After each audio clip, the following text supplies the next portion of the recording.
Hello guys. तो कैसे हो आप लोग? आई होप आप सभी बढ़िया होंगे, अपने एग्जाम्स की अच्छी तरह से प्रिपरेशन कर रहे होंगे। My name is Hrithik Bhardwaj. तो आप सभी का वेलकम है अपने इस प्यारे से यूट्यूब चैनल के अंदर, जिसके अंदर हम आरआरबी लोगों की जो फिजिक्स है उसको कवर कर रहे हैं। जिस तरह से आपको पता है कि जो हमारी ये सीरीज चल रही है आरआरबी लोगों के लिए, जिसके अंदर फिजिक्स आती है, उसकी जो सीरीज है वो आपके लिए ही चल रही है। और अभी तक हमने इसके अंदर इलेक्ट्रिक के बारे में जो भी चीजें हैं, इलेक्ट्रिसिटी का जो कंसेप्ट होता है और उसके जो न्यूमेरिकल्स है, उसे हमने अभी तक कवर कर लिया है। अब हम पिछली वीडियो के अंदर हमने जो होता है आपके इलेक्ट्रिक एनर्जी के बारे में हमने डिस्कस किया था, और इलेक्ट्रिक पावर के बारे में भी हमने इसके अंदर डिस्कस किया था। तो उसी का थोड़ा सा रिकैप आपको करा दें, जिससे कि आपको प्रीवियस वीडियो का थोड़ा सा याद आए।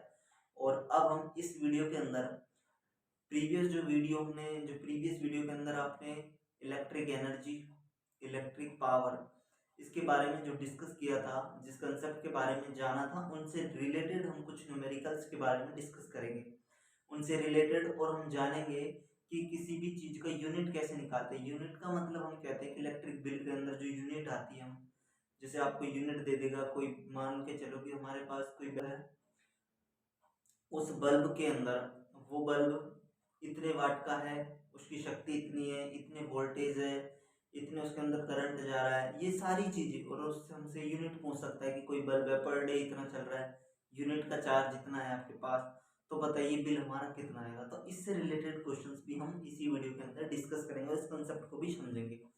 ठीक है, तो अब हम प्रीवियस वीडियो का थोड़ा सा रिकैप देख लेते हैं। तो देखो, प्रीवियस वीडियो के अंदर हमने इलेक्ट्रिक एनर्जी और इलेक्ट्रिक पावर के बारे में डिस्कस किया था। ठीक है, तो उसी को ही रिकैप करवाते हैं हम। तो देखो, सबसे पहले बात करते हैं इलेक्ट्रिक एनर्जी के, एनर्जी, और इधर भी डालो पावर, जिससे कि आपको दोनों ही याद आ जाए। ठीक है, इसके बारे में हमने प्रीवियस वीडियो के अंदर डिस्कस करा था। तो हमने बताया था पावर क्या होती है, शक्ति। ठीक है, पावर क्या होती है, शक्ति। ठीक है, और एनर्जी क्या होती है, ऊर्जा। तो विद्युत ऊर्जा, और ये होती है विद्युत, तो ये इसे कह देंगे विद्युत ऊर्जा। ठीक है, तो देखो, हमें पता है कि जो शक्ति होती है वो क्या होती है,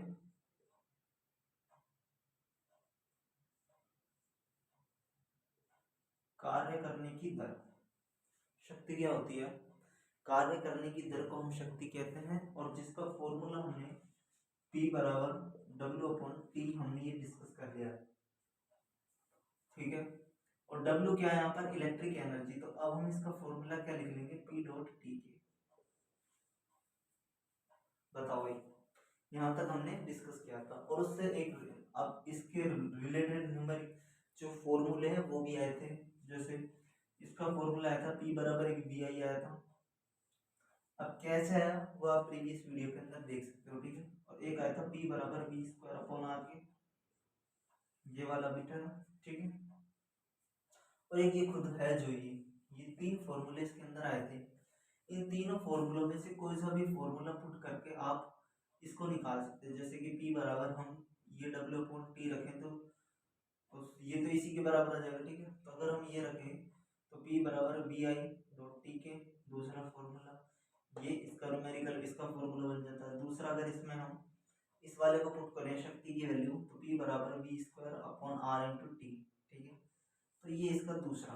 तो इलेक्ट्रिक एनर्जी के ये हमने फॉर्मूलों के बारे में डिस्कस किया था। ठीक है, तो देखो, यहाँ तक हमने डिस्कस कर लिया था, और हमने ये भी बताया था इसकी जो यूनिट होती है वो वाट होती है। इसकी जो यूनिट होती है वाट होती है, और इसकी जो यूनिट होती है वो जूल होती है। क्या होती है, जूल होती है। ये हमने डिस्कस किया था। अब इनके बीच रिलेशंस भी बताया था कि 1 किलोवाट के अंदर कितने जूल होते हैं। तो बताइए, देखो, हमने ये बताया था कि 1 किलोवाट बराबर होता है 3.6 × 10⁻⁶ जूल। ये हमने प्रीवियस वीडियो के अंदर डिस्कस किया था। ठीक है, हमने हमने बताया था कि इलेक्ट्रॉन वोल्ट क्या होता है, इलेक्ट्रॉन वोल्ट क्या होता है, ऊर्जा का मात्रक होता है। ये चीज भी हमने डिस्कस की थी। इसे क्या कहते हैं, इलेक्ट्रॉन वोल्ट, इलेक्ट्रॉन वोल्ट, ठीक है। तो हमने इस चीज के बारे में डिस्कस किया था कि इलेक्ट्रॉन वोल्ट किसकी यूनिट होती है, जूल किसकी यूनिट होती है, और वाट किसकी यूनिट होती है, और इनके बीच रिलेशंस भी देखा था कि 1 किलोवाट आवर्स बराबर 3.6 इंटू 10 की पावर 6 जूल होते हैं। ठीक है, ठीक है, यहाँ तक बताया था। ठीक है, तो अब हम बात करते हैं नेक्स्ट कंसेप्ट के बारे में, ऊर्जा के बारे में। ठीक है, अब हम डिस्कस करते हैं आप यूनिट कैसे फाइंड कर सकते हो किसी भी चीज की। तो अब हम निकालते हैं, अरे सॉरी, यूनिट का मतलब इसके अंदर हम वाट जो यूनिट निकालते हैं, जो आपके बिल आता है ना, उनसे रिलेटेड जो क्वेश्चंस आते हैं, उस कंसेप्ट को अब हम फील करते हैं और पढ़ते हैं और समझते हैं उसका फॉर्मूला क्या होता है। और उसके बाद आपको एक न्यूमेरिकल कराएगी, देन आपको फिर कोई प्रॉब्लम नहीं आएगी, कंसेप्ट आपको समझ आएगा। ठीक है,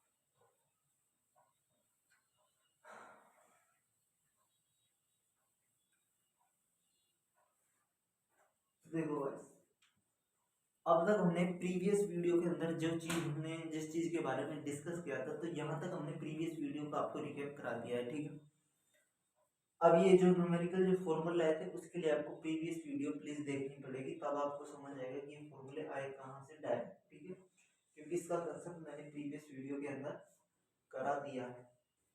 तो अब हम आप हेडिंग डाल लीजिए इसके अंदर, हेडिंग है आपको घरों के अंदर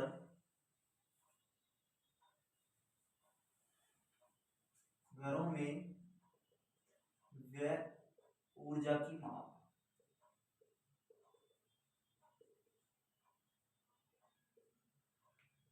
ठीक है, मतलब कि जो आप घर के अंदर जो ऊर्जा होती है, उसको आप जो कंज्यूम करते हो, उसकी जो मेजरमेंट है वो किस तरह से किया जाता है। घरों के अंदर जो एनर्जी आएगी ना भाई, किसी भी चीज को हम जलाएंगे, मान लो कोई बल्ब है, बल्ब जलेगा तो उसके अंदर एनर्जी आएगी ना, तो एनर्जी को किस में हम निकालें, उसका मेजरमेंट करेंगे हम ऊर्जा का। ठीक है, तो हम देखते हैं कि किस तरह से हम ऊर्जा को निकाल सकते हैं, किस तरह से हम शक्ति को निकाल सकते हैं उस चीज की।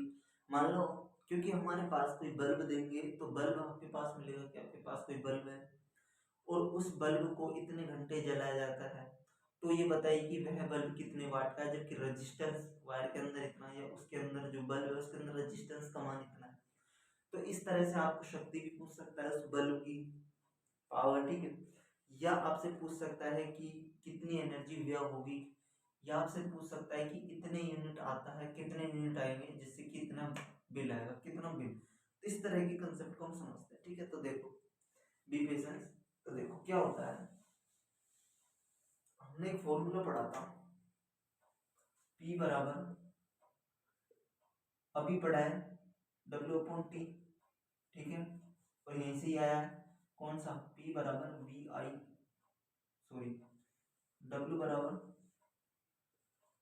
क्योंकि ऊर्जा की बात कर रहे हैं ना, तो W बराबर P डॉट टी की कोई दिक्कत नहीं होगी, क्योंकि यहाँ से हम पढ़ रहे हैं। तो W बराबर P बराबर होता है वी आई इंटू टी की, यहाँ तक भी कोई दिक्कत नहीं है।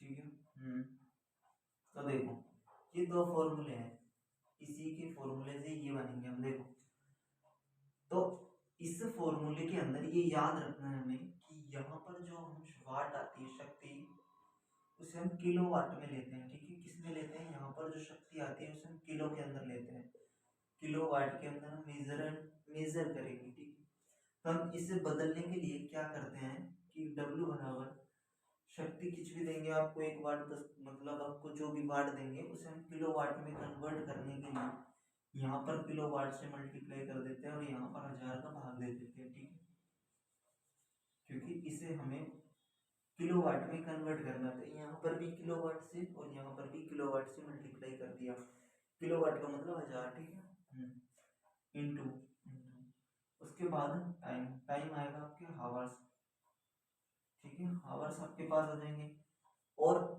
मल्टीप्लाई कर देना डे, दिन से, ठीक है, तो आपके पास यूनिट आ जाएगी, मतलब किलो वाट हावर्स जो आएगी वो यूनिट निकल के आएगी, ठीक है, क्या आएगी, यूनिट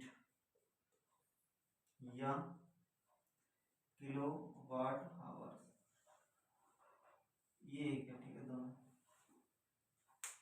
तो ठीक है, ये इसका फॉर्मूला हो गया। इसका मतलब है कि जो शक्ति आपकी आएगी वो किलोवाट आवर्स के अंदर आएगी।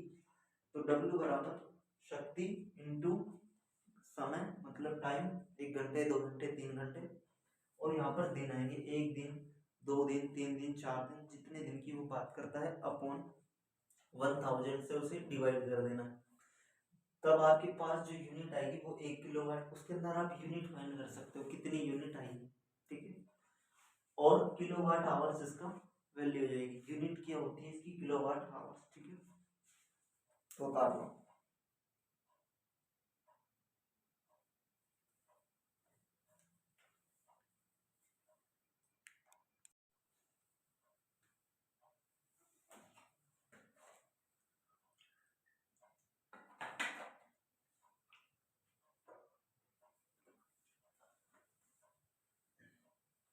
तो देखते हैं हम इससे एक रिलेटेड क्वेश्चंस, ठीक है, ये कंसेप्ट है, उससे एक रिलेटेड क्वेश्चंस देख लेते हैं जिससे कि आपको समझ आएगा कंसेप्ट किस तरह से हमें लगाना, ठीक है। तो देखो,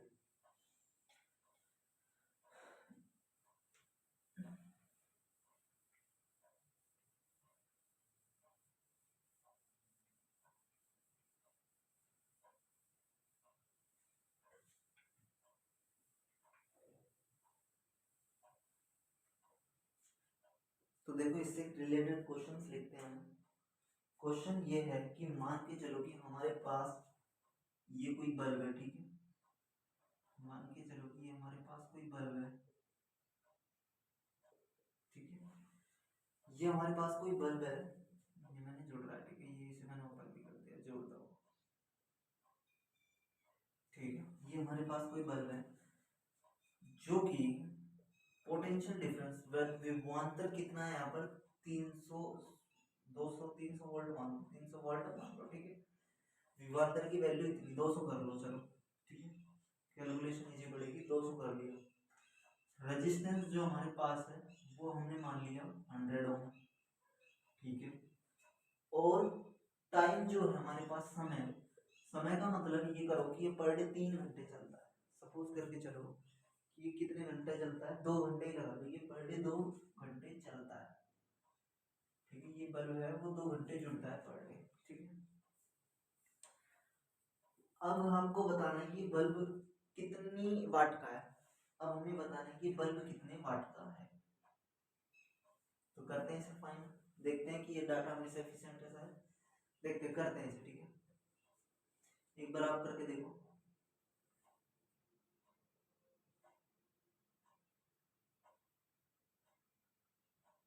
ठीक है, करके देखो, ये बताइए कि बल्ब कितने वाट का है, यदि ये इतने, इतना इसमें वोल्टेज है, इतना रेजिस्टेंस है और इतना टाइम ही जलता है, तो इसका आप बताइए कितनी वाट का है बल्ब। तो देखो हमने पढ़ा है P बराबर V स्क्वायर अपॉन आर, ठीक है, पढ़ा है, P बराबर V square upon R T, तो P बराबर V स्क्वायर कितना है 200 इंटू 200, ठीक है, अपॉन आर टी, आर कितना है 100 इंटू टी, 2 घंटे, ठीक है, 2 घंटे चल रहा है। अब देखो शक्ति ये हुए इसके अंदर 2 घंटे चलना है, अब करते हैं ये चला जाएगा, ये इससे कट जाएगा, ठीक है, ये खत्म, तो ये जो बल्ब हो गया वो हो गया 200 वाट का, कितने कितने वाट का बल्ब हो गया? 200 वाट का, ठीक है। मतलब ये जो बल्ब जल रहा है वो 200 वाट का बल्ब है। अब क्वेश्चंस ये यहाँ तक आ गया सिंपल टाइप, नॉर्मल टाइप का क्वेश्चन यहाँ तक बनता है। लेकिन अगर आपके पास क्वेश्चंस में ये ना देकर अभी आपको ये हमने एक्स्ट्रा निकाल लिया है, ये तो आपको स्टेप बताया, लेकिन जर्नल क्या करता है, थोड़ा सा कंसेप्ट को अच्छा बनाने के लिए उससे 2-3 चीजें एक्स्ट्रा वो देता है, जिससे कि थोड़ा कंसेप्ट पजल्ड हो, पढ़ने में हमें याद ना आए। करता क्या है, ये बल्ब है 200 वोल्ट है, रेजिस्टेंस इतना है, टाइम इतना है। अब क्या करता है वो, उससे कहता है कि वो कितने दिन चल रहा है, मान के चलो 1 दिन के लिए आपको निकलवा रहा है, 1 दिन चलना, 1 दिन के लिए 1 दिन की यूनिट आपको निकालनी है। 1 दिन की यूनिट आपसे पूछेगी, अब बताओ कि वो इतने वाट का मतलब इतने ये चीजें दे दी, 1 दिन चल रहा है, कितनी यूनिट आएंगी, जिनकी एक यूनिट की जो रुपीज है वो 7 रुपये है, ठीक है। अब बताइए, अब क्वेश्चन ऐसे घूमेगा, क्वेश्चन ऐसे ही घूमेगा, वो कहेगा कि 1 यूनिट का मूल्य 7 रुपये, तब बताइए कि आप क्या रहेगा। तो देखो आप सिंपल का फॉर्मूला ना, शक्ति आपने निकाली 200 वाट, 200 वाट हमने इसकी शक्ति निकाली, उसके बाद और ये भी किस में निकाली, किलोवाट के अंदर, ठीक है। अब ये 200 वाट किलोवाट में हम बदलेंगे, 1000 से मल्टीप्लाई कर देंगे, अपॉन करेंगे, इसलिए ठीक है। अब क्या कर देंगे यहाँ पे, सॉरी समय कितना है आपके पास, 2 घंटे, दिन कितने, 1 इंटू 1000, ठीक है।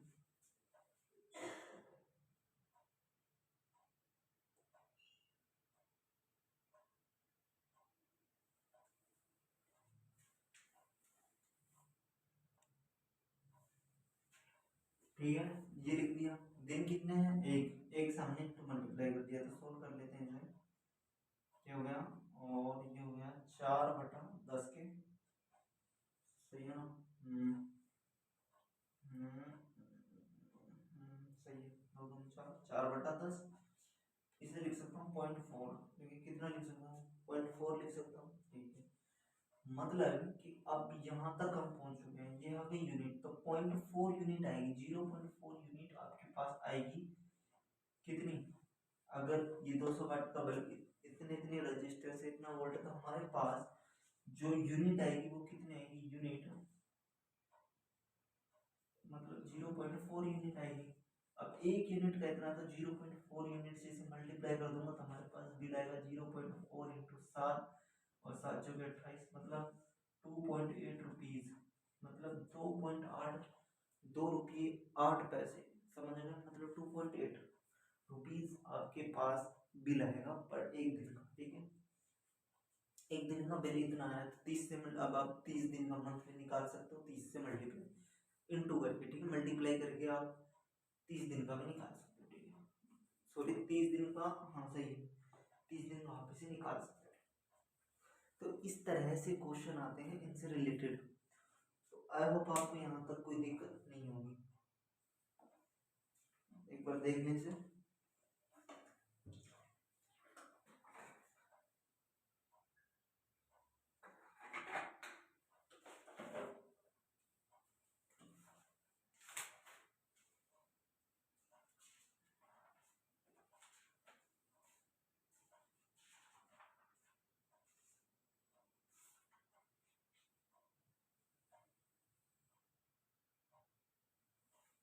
ठीक है, तो अब हम आपकी बुक के क्वेश्चन सोल्व करते हैं, जहाँ तक हमने कर लिए थे उससे नेक्स्ट अब हम क्वेश्चन सोल्व करने की कोशिश करते हैं, देखते हैं कि कैसे कैसे क्वेश्चन और किस तरह के क्वेश्चन आए हैं, और उन्हें सोल्व करते हैं, ठीक है। तो यहाँ तक का आपको कोई दिक्कत नहीं होगी, देखो यदि आपको पास दिक्कत हो तो सिंपल इसका फॉर्मूला है, जो जो चीज़ देगा वो चीज़ें आपको फॉर्मूले के अंदर पुट करनी है, और आपको एक सिंपल कैलकुलेशन करनी है, आप ऑटोमेटिकली आपका उत्तर जो होगा वो फाइंड हो जाएगा, बस आपको फॉर्मूला याद होना चाहिए।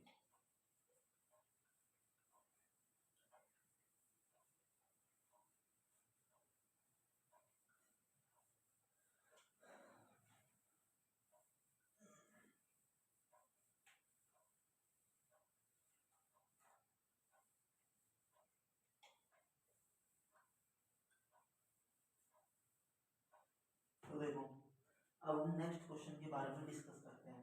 तो क्वेश्चन क्या था आपका,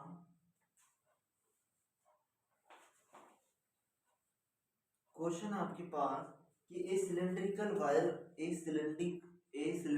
wire of length L and radius R has a resistance R, capital R, ठीक है।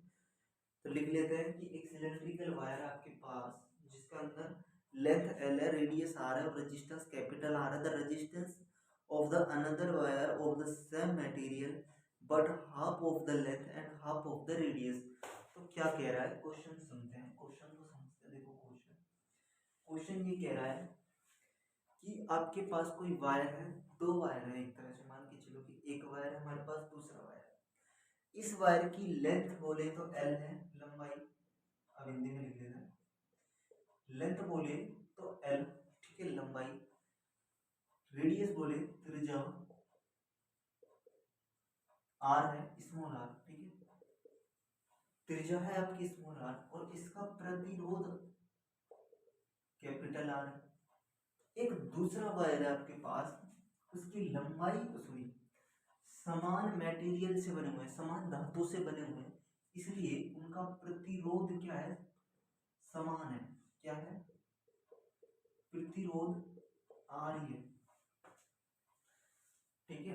अब क्या होता है, सेम रेजिस्टेंस, बिकॉज क्योंकि इक्वल मटेरियल है, लेकिन बदले ना, मतलब मटेरियल इक्वल तो रेजिस्टेंस ऐसे नहीं कि इक्वल आएंगे, वैसे सेम है, ये भी आ रहा है, ये भी आ रहा है, ठीक है। आर डैश चलो कोई नहीं, ठीक है।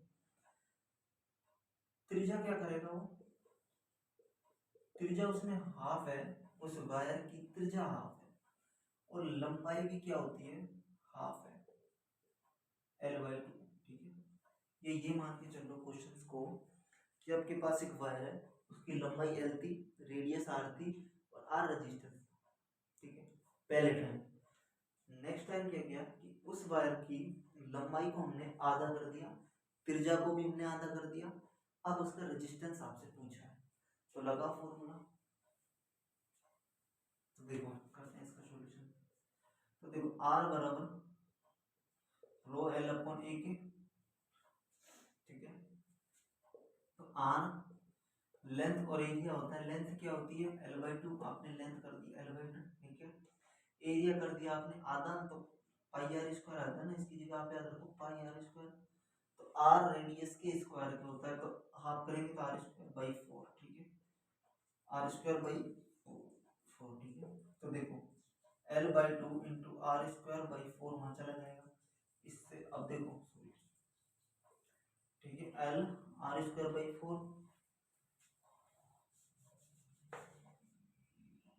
L/2 into R square into 4, ठीक है। अब देखो L square upon L upon R square, ये क्या होता है 2 बन जाएगा, तो मतलब जो दूसरा रेजिस्टेंस R डैश आएगा वो 2 इंटू R के 2 गुना आ जाएगा, तो निकालना। ऐसे क्वेश्चन सिंपल सिंपल।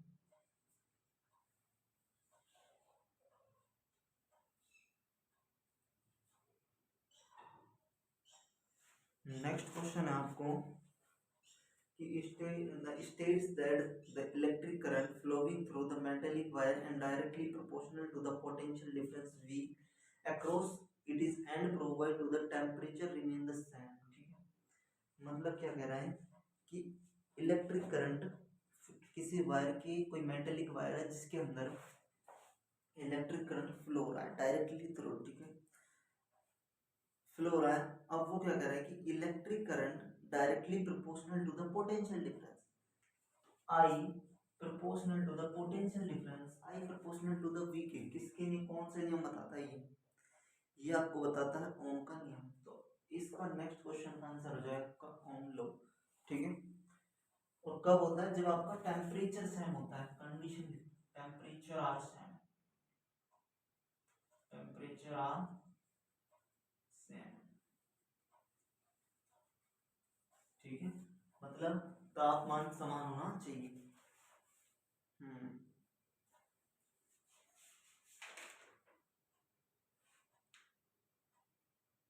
देखो ऐसा ही क्वेश्चन है आपके पास, क्वेश्चन नंबर 30 क्वेश्चन क्या कहता है, 13 ये कह रहा है कि a cylindrical wire is length and radius R has been resistance capital R, वही चीज है, ठीक है। अब क्या करें कि the resistance of the another wire is same metallic, same metal का है तो इसलिए रेजिस्टेंस सेम है, बट क्या कर रहा है कि but of twice of length, length को इसने दो गुना कर दिया, ट्वाइस ऑफ लेंथ, ठीक है। And one fourth of radius, और वन फोर्थ कर दिया इसको, रेडियस को कितना कर दिया, वन फोर्थ। तो अब आपको बताना है, तो देखो कैसे बता सकते, सिंपल लगाओ, तो लगा लो जल्दी से, तुरंत हो जाना चाहिए, इसे रफ करते हैं। तो देखो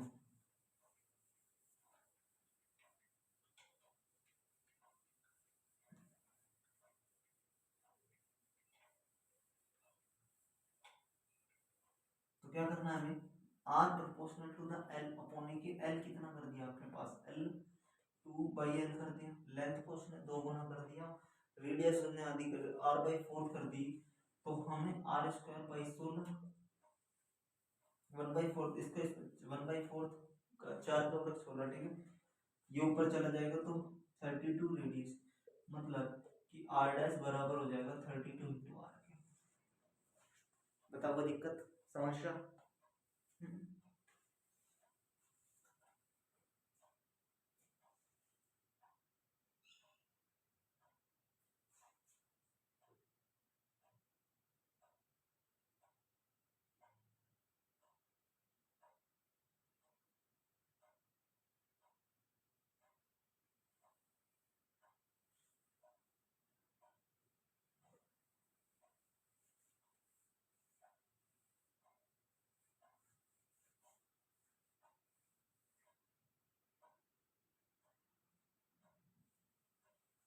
देखो नेक्स्ट क्वेश्चन ये है आपका, क्वेश्चन नंबर 34 है। क्वेश्चन नंबर 34 क्या कह रहा है कि the resistance of the uniform metallic conductor is, किस किस के कंडीशंस को फॉलो कर, मतलब क्या क्या चीज होनी चाहिए कि धातु के एक समान चालक का प्रतिरोध होता है, इसकी विद्युत प्रतिरोध के व्युत्क्रमानुपाती, ठीक है, या उसके अनुप्रस्थ काट जो क्षेत्रफल है उसके अनुक्रमानुपाती, inversely proportional to the area, क्षेत्रफल के व्युत्क्रमानुपाती, ये inversely proportional to the length. इसे बताइए, चलो मस्त क्वेश्चन है, इसे मैं तारों की तरफ करता हूँ।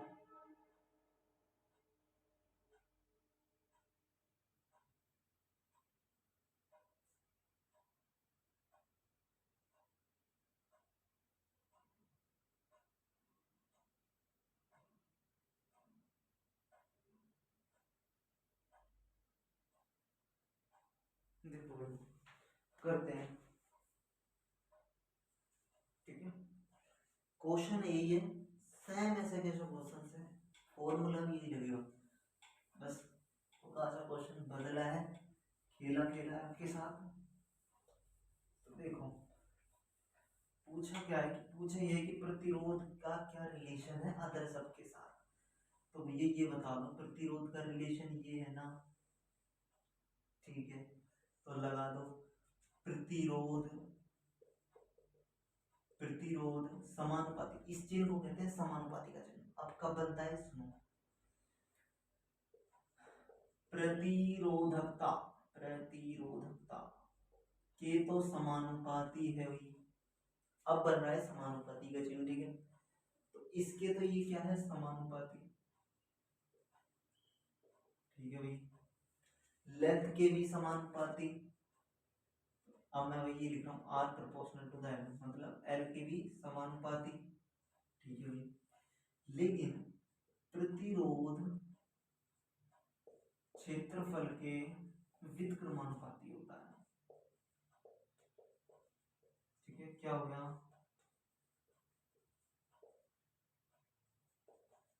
व्युत्क्रमानुपाती,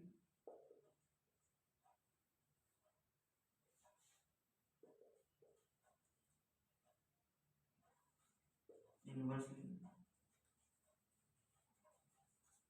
इनवर्सली प्रोपोर्शनल टू, ठीक है, इनवर्सली प्रोपोर्शनल होता है, क्यों, क्योंकि ये एरिया के व्युत्क्रमानुपाती, इस तरह की कंडीशन आती है 1/p चीज के अंदर आती है, तो वो इनवर्सली प्रोपोर्शनल होती है, ठीक है। तो मिला लो, आपको क्वेश्चन नंबर डी सही हो, सी सही है इसका, ठीक है।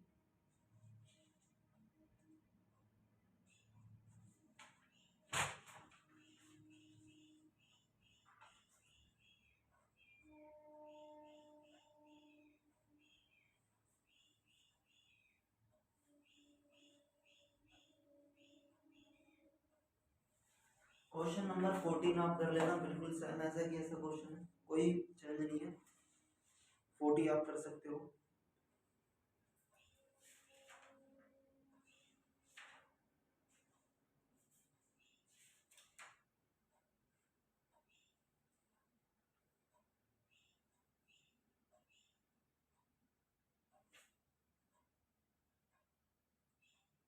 चलो एक क्वेश्चन नंबर 47 करवाते हैं। अच्छा क्वेश्चन है आपने, जिसने कर लिया वो बढ़िया होगा, शोर करके देखो आप खुद से। मैं एक बार इसे रब करता हूँ। क्वेश्चन नंबर 47, क्वेश्चन नंबर 47 है, पेज नंबर 162, 162 ही है ना? हाँ।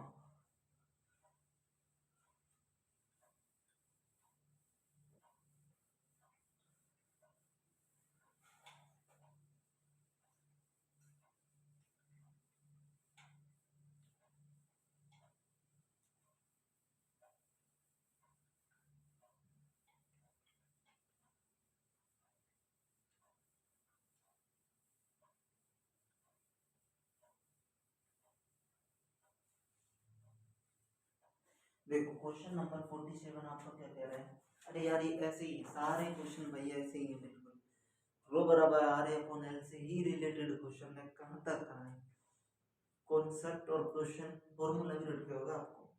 देखते हैं क्या क्वेश्चन ये है कि विच ऑफ द हिंदी पढ़ लेते हैं। चलो, प्रतिरोधकता रो है, एन लंबाई है, ए अनुप्रस्थ काट क्षेत्रफल वाले धातु के एक तार जिसमें से टी सेकंड में क्यू आवेश प्रभावित होते हैं, तो विभवांतर के लिए निम्नलिखित में से कौन सा सूत्र सही होगा। तो विभवांतर के लिए आपको फॉर्मूला लिखना है, तो लिखना पड़ेगा। एक बार क्वेश्चन देख लेते हैं, लिख देता हूँ। चलो क्वेश्चन लिखते हैं हम कि रो प्रतिरोधकता, प्रतिरोधकता ठीक है, एल लंबाई ठीक है, ए एरिया ठीक है, प्लस काट क्षेत्रफल टी टाइम ठीक है, ठीक है, क्यू चार्ज ठीक है, आवेश वी विभवांतर पोटेंशियल ठीक है। रिलेशन बताना भाई, ऑप्शन ले लो। ऑप्शन नंबर ए क्या है? ऑप्शन नंबर ए है V A T is equal to Q rho L. V option number B है V Q T is equal to A V L. Option number C देखते हैं, A L T is equal to A Q P ठीक है। और अगला question ले लो, एक और ऑप्शन ले लो D, A Q T is equal to V Q L. Sorry okay ठीक है, चलो करो।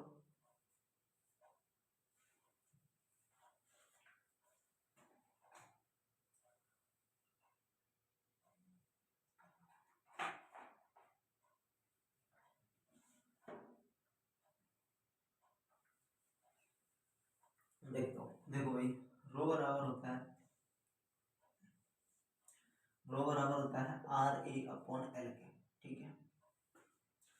अब हमें क्या क्या चीज छेड़नी है वो देख लो, एरिया नहीं छेड़ना, लेंथ नहीं छेड़नी और आर नहीं छेड़ना, मतलब सॉरी रो नहीं छेड़ना। अब आपको ये छेड़ना है, तो देखो रो बराबर आर क्या होता है, वी बराबर आई आर, वी बराबर क्या होता है आई आर, तो आर बराबर हो जाएगा वी अपॉन आई के, ठीक है। पुट कर दो आर बराबर V upon I into A into L के, ठीक है, कोई दिक्कत नहीं है। पलट लो इसे, रो बराबर I L is equal to V A की, कोई दिक्कत नहीं है।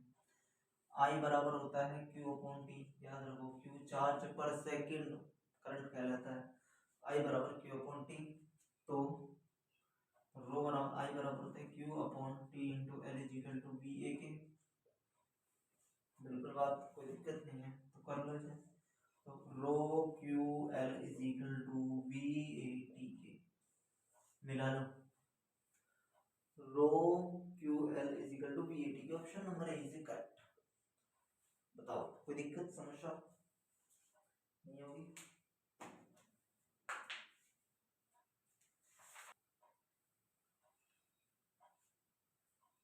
तो आज के लिए बस इतना ही। इसके बाद आपसे कल मिलते हैं, और हम जो नेक्स्ट वीडियो आएगी उसके अंदर आपको एक मजेदार कंसेप्ट आएगा, नया कंसेप्ट आएगा, जिसके अंदर जो कि बहुत ज्यादा क्वेश्चंस आते हैं। जिस तरह से आपका ओम का नियम, रेजिस्टेंस, इनके बारे, इनसे रिलेटेड क्वेश्चंस आते हैं, इनके कंसेप्ट बहुत अच्छे हैं। उसी तरह से एक और इम्पोर्टेंट लॉ है जिसके बिना आप करंट को आगे नहीं बढ़ सकते, उसका नाम है आपका किरचॉफ लॉ। तो आपको जो नेक्स्ट वीडियो है उसके अंदर किरचॉफ लॉ के बारे में डिस्कस करेंगे कि क्या होता है किरचॉफ लॉ, किरचॉफ लॉ कितने टाइप्स के होते हैं, किरचॉफ लॉ के क्वेश्चंस को किस तरह से हम सोल्व करें, क्या होता है किरचॉफ लॉ, तो इनके क्वेश्चंस भी देखेंगे और किरचॉफ लॉ को भी समझेंगे। ठीक है, तो bye bye, see you again. देखते हैं किरचॉफ लॉ को नेक्स्ट वीडियो के अंदर। ठीक है।